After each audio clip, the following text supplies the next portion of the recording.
Hi, Seekers of Wisdom. Welcome to another edition of Chronicles of 1900. If you have been following us, thank you very much. And if it's your first time, this might be what you need. So, what am I going to talk about today? I'm going to talk about what do you do when your visa is about to expire and you don't have any option on ground. For example, probably your sponsorship was cancelled because your sponsor lost their license and then your CUS was revoked, or they refuse to extend your CUS for you, which we have had a couple of people going through this at the moment. So what do you do to be able to be in the country legally and you're working and you are also maybe studying? Now, there's what we call FLR. FLR is further leave to remain. What does further leave to remain means? And I'm going to explain to you the types of further leave to remain that you can actually have at your tip. Now, further leave to remain is a temporary visa, right, that will allow you to extend your stay to live and work in the UK or study in the UK. Now, it will help you to stay beyond your initial visa expiry and you still be legally in the country. Now, you can also do FLR if you are applying towards indefinite leave to remain, probably because you have a gap year. I talked about this in previous videos where maybe you're a carer and you have stayed maybe 4 years and 10 months and you're meant to go on 5 years and you have 2 months gap. So further leave to remain can give you the opportunity to cover that remaining 2 months gap, right, to be able to continue to stay in the UK and work. This is very important. Please take note of that. I'll talk about that again in the future. But there are different reasons why you can apply for this. So you have further leave to remain, which is the one for the M, you have the FP, you have the IR, you have the HRO. I'll talk about them independently. Now, what you must first of all understand is when you're applying for further leave to remain, it's not a permanent visa, right? It's a temporary visa, which means it will give you an extension of your visa. So whatever visa you were on before you make FLR is still where you're going to be while you're on FLR. I repeat, if for example you're a graduate and student, right, you're on a post-study visa and you made FLR application, the same kind of right you had before you made FLR is what you're going to carry forward. Okay, now when you do FLR, it could help you to live in the UK pending when you do another application. So which means that it still leads to permanent residency in the UK. That's why some people that have maybe gap year in FLR, in ILR, they can use it to be able to work towards their ILR, which is indefinite leave to remain. Now, it will cover different kind of circumstances, which I'm going to talk about now. The FLRM, FPIR, HRO, different types, okay? But it helps you to ensure that you are in the UK on a legal ground, okay? Rather than allow your visa expire and then you are now becoming an illegal migrant, this will keep you in the country. Now, if you have a partner, right, and you want to extend your stay, right, you can use FLRM, right? Partner or spouses that in the country, maybe your partner is still in the country, whether by virtue of maybe British or European or even maybe a migrant where they've been sponsored but they have refused to give you dependent visa because of one reason or the other you're in the country. You can go through that FLRM.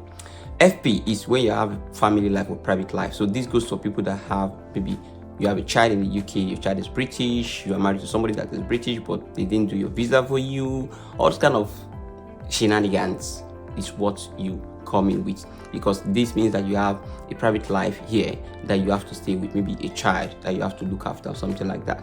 Then you have the FLRIR, which is where you're talking about certain people that come for maybe visiting visas or maybe ancestry visas. So when they come with that IR helps you to extend your stay based on the fact that, okay, I'm in the UK, you know, there was COVID, I can't go back, and then you could put that kind of application in. That was what many people did at that point in time, even though there were a bit of relaxed rule when it comes to immigration at that point in time. But yeah, if you're in the UK, maybe your parents, like your dad or your mom, they're quite fragile, they came into the UK, they can't fly back because they are ill.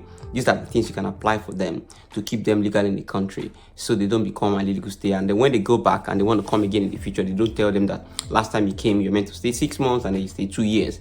But this will help them to stay in the country legally until when they can go back. That is FLRIR.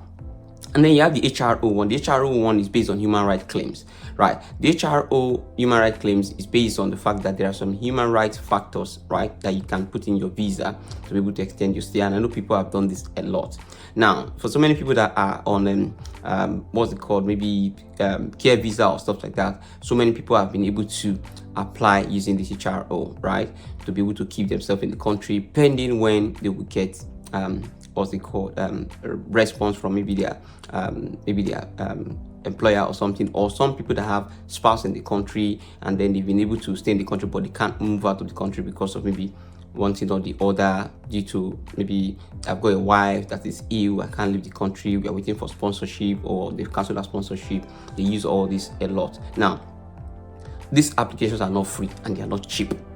That is the good thing about it. When I say the good thing about it, not so good thing about it. Now, you can remain in the country, but the application fee costs £1,300, they're about £321, right, per person. Now, and you must be able to make the application from inside the UK. Now, if you are looking for family life partner, you must also pay IHS, right? If you are doing maybe HRO, I believe this human right, maybe they might be able to waive maybe your IHS for you. But if you're doing on maybe FLRM or FLRFP, right, which is family private life, you must pay the surcharge. And surcharge you pay for 30 months, which is £2,587. Now, if you add that to the application fee, 1,300, you're looking about 3,900 thereabout for the application, right? People pay for extra cost to do faster decision, but trust me, it's not worth it. What this will do for you is I give you the opportunity to be in the country for some time. Some people, they give them 12 months to look for another CUS, some 6 months, some 1 year. But whatever you are doing, is better for you to be in the country legally than for you to become an illegal person in the country, because that will stay on your record even if you have to apply later on. And now the rules are changing. Some things are taken into consideration, like have you ever overstayed, have you ever had a visa cancelled and you didn't leave the country. So it's very important that you take advantage of this information.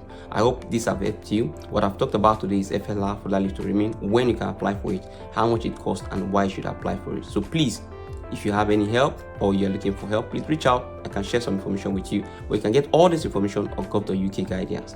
Okay, thank you very much. My name is Ibrahim Sunday. It's Chronicles of 1900. I pray for you that you find a way. It doesn't matter how difficult it is, but please don't become an illegal person in the UK. Very important. See you again next week. It's Chronicles of 1900. Like, share, comment, and let people know about it. Share with people that you think they might need this information, especially people that have CUS that have been caught at the moment. This will really help them. Okay, thank you very much. Until I see you next week, please like, share, comment, and let the people know about it. Information is free. God bless you.